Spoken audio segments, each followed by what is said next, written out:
இப்போ இவர் என்ன சொல்றாருன்னா ரிசர்வேஷனே கொடுக்க முடியாதுன்ற சர்வே எடுத்ததுனால இப்ப அருந்ததியர் அவர்களுக்கான உள்ஒதுக்கீடு இவர் சொன்னார் இல்லையா, அந்த கமிஷன் பேர் என்னங்க, ஜனார்தனன் கமிட்டி அடிப்படையில் அருந்ததியர்களுக்கு உள்ஒதுக்கீடு கொடுக்கப்பட்டது.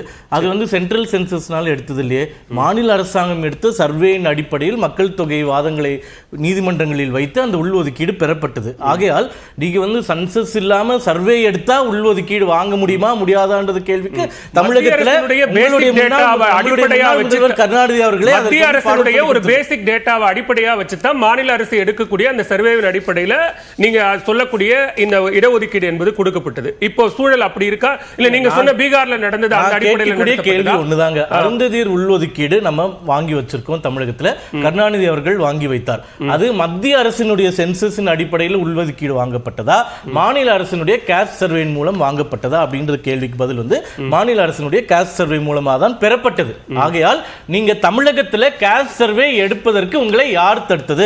ராமதாஸ் அவர்களிலிருந்து பல தலைவர்கள் மீண்டும் மீண்டும் கேட்கும் போது உண்மையிலே சாதிவாரி கணக்கெடுப்பில் உங்களுக்கு நம்பிக்கை இருந்திருந்தால் மற்ற 6 மாநிலங்களில் எடுத்தது போல தமிழகத்தில் ஏன் எடுக்கவில்லை?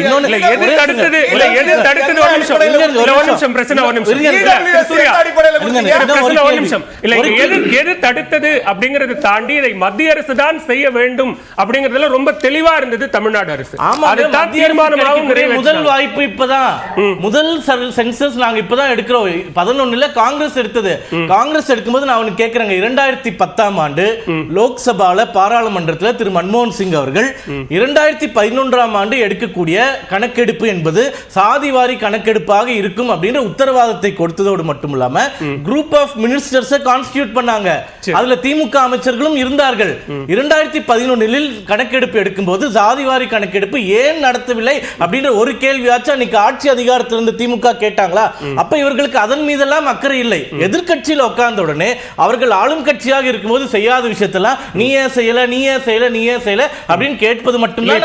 சாதிவாரி கணக்கெடுப்பை நடத்த மாட்டோம்ங்கிற நிலைப்பாட்டில் இருந்த பாஜக, அதை அரசியல் ஆயுதம்னு சொன்ன பாஜக, நீங்களும் ஏன் அதே அரசியல் ஆயுதத்தை கையில் எடுக்கிறீங்க? அவருடைய கேள்வியைத்தான் நான் கேட்கிறேன். அவருடைய கேள்வி அருணனும் அதை தான் கேட்டார். அரசியல் ஆயுதம் நீங்களே சாதியால் துண்டாட பார்க்கிறார் ராகுல் காந்தி பிரதமர் சொன்னாரு. இது எல்லாமே அந்த முடிவை மத்திய அரசு எடுக்குது. இது எல்லாமே எப்ப, அதாவது இவங்க நரேட்டிவ் செட் பண்றதுல திமுக ரொம்ப ரொம்ப வல்லமை படைத்தவர்கள். நீங்க சொல்லக்கூடிய பிரதமர் பேசுனது எல்லாமே 2024 தேர்தலுக்கு முன்னாடி நடந்த பேச்சுக்கள். அது எல்லாமே அமித்ஷா அவர்கள் சொல்லியிருக்காரு. ஆன் ரெக்கார்டு நான் டேட்டோட சொல்லட்டுமா உங்களுக்கு? அமித்ஷா அவர்கள் 2024ஆம் ஆண்டு செப்டம்பர் 18ஆம் தேதி தெளிவாக சொல்லியிருக்கிறார்,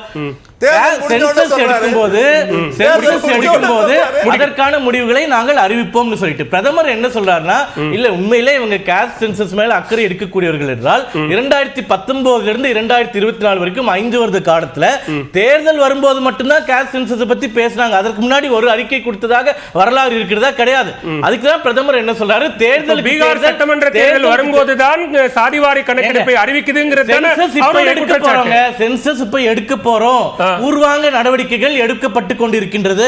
அடுத்து 2026 அறிவிப்பு வெளியிடணும்.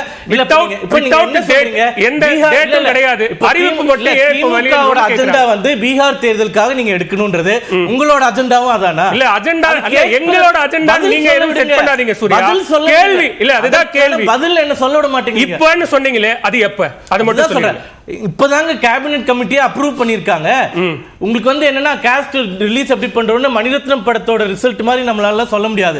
இவ்வளவு நாள் நீங்க ஏன் பண்ணலன்றது பதில் இருக்கா? ஆட்சி பகிர்வு நடக்கும்போது பாராளுமன்றத்தில் பிரதமர் அறிவிச்சாலே அது பண்ணுவதற்கு உங்களால கேபினெட் அப்ரூவலோட பண்ண உடனே கமிட்டியோட ரிப்போர்ட் சொல்றதுக்கு எல்லா மக்களுக்கு தெரியும். நீங்க பண்ணீங்களா? அவ்வளவுதான் கேள்வி. 60 ஆண்டு காலத்துல பண்ணீங்களா? சாதிவாரி கணக்கெடுப்பை பிரிவினைவாதம் அச்சீவ் பண்ணதா? இல்ல. கேள்வி ரொம்ப எளிதான சூர்யா. சாதிவாரி கணக்கெடுப்பு பிரிவினைவாதம்னு சொன்னவர்கள் இன்றைக்கு அதையே அவர்கள் நடத்துவதற்கு ஏற்றுக்கொண்டது என்ன காரணம்? கான்டெக்ஸ்டோட சொல்றேன். ராகுல் காந்தி தேர்தல் அப்போ காஸ்ட் சென்சஸை பாஜக அரசு எடுக்க மறுக்கின்றது அப்படின்னு சொன்னார். அதுக்கு பிரதமர் என்ன சொன்னார்னா, தேர்தலின் போது மக்களை பிளவுபடுத்துவதற்கு பொய் பிரச்சாரத்தை மேற்கொள்கிறார் அப்படின்னு பிரதமர் சொன்னார். பிரதமர் காஸ்ட் சென்சஸ் பாஜக அரசு எடுக்க மாட்டேங்குது, நீங்க இருக்கிற ஒருத்தர் சொல்லிட்டோம்.